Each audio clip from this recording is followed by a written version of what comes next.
先日のチェンマイ旅行に私はロンシャンの斜め掛けにカスタマイズしたバッグと、あと新たに購入したエルベシャプリエのショルダーバッグを持って街歩きに使いました。今日は実際に旅先で使ってみた正直な感想と、あとは新入りのエルベシャプリエについて紹介したいと思います。動画の最後には他にも意外と使えて旅の途中からヘビロテしまくったバッグのお話もしたいと思います。ぜひ最後までご覧ください。まずはロンシャンのお話からです。こちらのロンシャンルプリアージュ S サイズに肩掛けのストラップをつけるというカスタマイズを以前別の動画でご紹介しました。今回のチェンマイでもこのカスタマイズした形で使っていたんですけれども、こちらは容量とあと肩掛けと手持ちの 2way になるのが便利で、今回もかなり使いました。そしてちょっと汚れがついてました。ただ今回気がついたことが一つありまして、チェンマイぐらいの山とか自然が豊かな場所に行くと、このロンシャンちょっとミスマッチになる場面があるなと思いました。前回の別動画ではロンシャンはどんな場面にも馴染むと話しましたが、あくまでもこれは都市部での話であることに気がつきました。例えば東京の新宿御苑とかバンコクのルンピニー公園とかであれば、都会の中のオアシスっていう感じで自然の中でもロンシャンがよく馴染むんですけど、チェンマイぐらいザ自然みたいな自然豊かな場所だとちょっとこれだとかっちりしすぎなのかなと思いました。なんだこれは。因为2022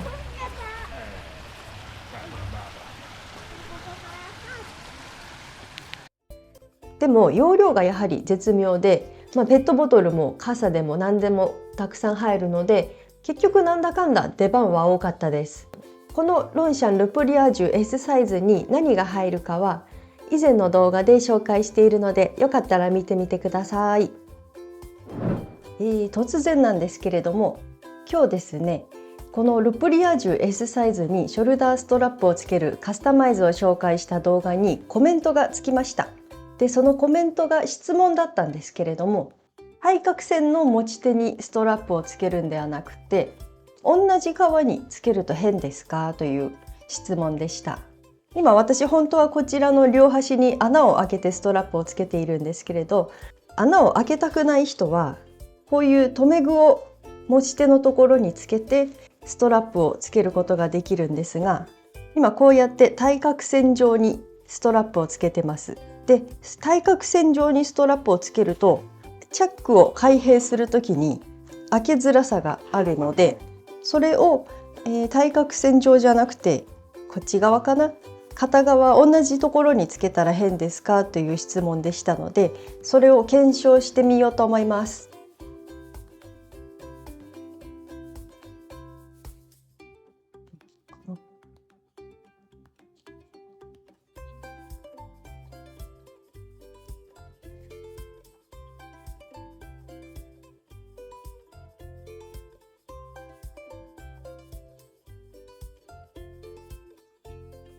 今同じ側にストラップをつけてみました。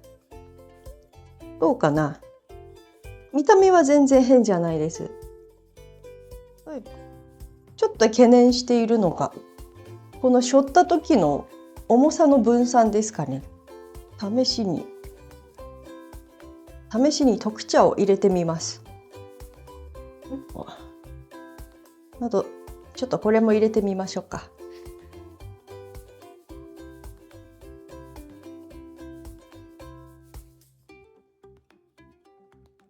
全然変じゃないし、ストラップが同じ側についているので体にもよくフィットする気がしますね。この後ろの面がピタッと体にくっついている分、この蓋は開けづらいかもしれないです。でもチャックの開閉は確かに対角線上につけるよりずっと楽かもしれないですね。カバンの中もかなり見やすいです。これかなりいいと思います。むしろこの両端につけて使うよりもこのカバンの安定感があるかなと思います。もしかしたら次は私もこの同じ側に留め具をつけて使うかもしれないです。かなりフィットしてます。ということで結論です。新発見。ストラップをつける留め具は対角線上じゃなくて同じ側につけると体によくフィットしてチャックも開きやすい。これは正直1年以上全く気がつかなかったです。大変貴重なコメントをありがとうございます。皆さんもよかったら真似されてみてください。そしてこちらエルベシャプリエのショルダーバッグ S サイズのご紹介です。こちらのバッグは年末旅行へ行く直前に滑り込みで新たにゲットしました。空港での移動時などにリュックと一緒に使う貴重品を入れて身につける用途で購入しました。これまで貴重品入れには奈良屋のポシェットを使っていたのですが、最近ちょっと容量が足りていなかったんですよね。このポシェットを使うとき、リップなどの小物を入れたポーチはリュックの方に入れていたんですけれども、できればこちらのポーチも斜め掛けの方に入れておきたかったんです。ここでこのエルベシャプリエのショルダーバッグを購入したのですが、結果空港での移動時だけではなくて旅先でもロンシャンかそれ以上に活躍しました。まずこのカバンに普段何を入れていたか紹介します。中身は開けるとこんな感じです。まずはパスポート、リップや目薬が入ったポーチ、お財布、ハンカチ、ティッシュ、サングラス、カメラ、アルコールスプレー、あとは携帯電話。今紹介したもので私は結構このバッグパンパンになるのですが、物が少ない人はこういうちっちゃいペットボトルも S サイズなら余裕で入ります。でも結構小さいバッグなんですけど、見た目よりもいろいろ入るなという印象です。補足情報。寸法はこちらです。